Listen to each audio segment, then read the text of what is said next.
The South African government might just succumb to vulnerabilities that they have created because of bad policies. And in the news, in TB Africa, which is an African news website, they are speaking of the largest economy in Africa, which is South Africa, and how the joblessness figure has gone to more than a third of the population.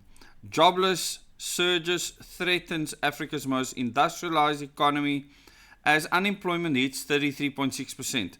But that is not the most shocking part of this article. I'll give you a link in the description below as well as in the first comment. But it's that if you look at people that are age 15 to 34, in other words, the youth in the country, political youth under our constitution, you are looking at 47.4%, almost half of youth are jobless, do not have jobs. Now, it's not government's work and effort to create jobs in a country.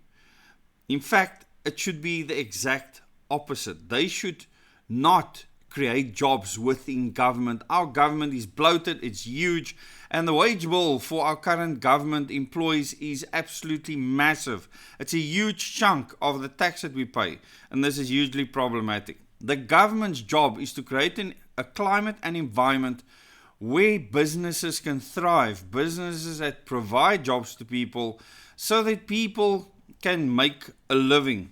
And or they can make land available to people so that people will be able to make a living off the land if they so choose. But in South Africa, they do neither.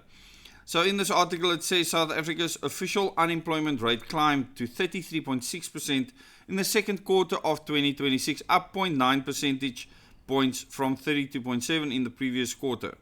So it's gone up by almost 1%, and because it's now more than a third, overall, it is sending shockwaves throughout Africa.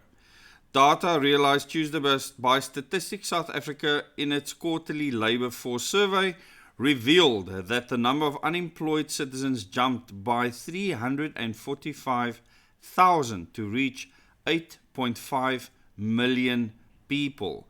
Meanwhile, total employment shrank by 16,000 to 16.7 million in total.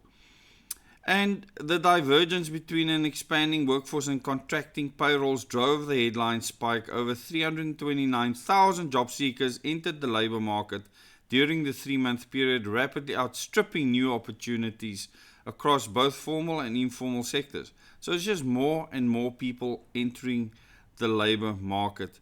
And you know, there's statistics at the bottom of this article, so you can look at the statistics. At the end of the day, you are sitting with millions of youth not employed. What are they going to do? Do you think they're just going to sit around and do nothing? Tell me in the comments what you think happens when a government puts policies out that stop businesses from wanting to invest in the country, start businesses where people can get jobs. Now, once again, it's not the government's place to create jobs. It's their place to make it possible that everyone can labor, have work to do, whether it's on their own land or whether it is within the formal business sector. And our government has gone hell-bent on making sure that they destroy that sector with their policies. BEE is one of those policies. We should move away from anything race-related. Racists should leave the country.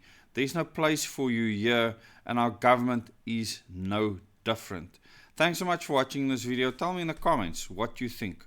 What do 4 million youth do when they are unemployed? What hope do they have for the future? And how does this end up in the end? Thanks so much for watching. Please consider subscribing to this channel. Click the bell icon so you can get notifications for future videos. YouTube is suppressing a lot of this channel's content going out to people. So if you subscribe, you will be able to get future content and give information that affect our freedom in South Africa. Thanks so much. Till the next video.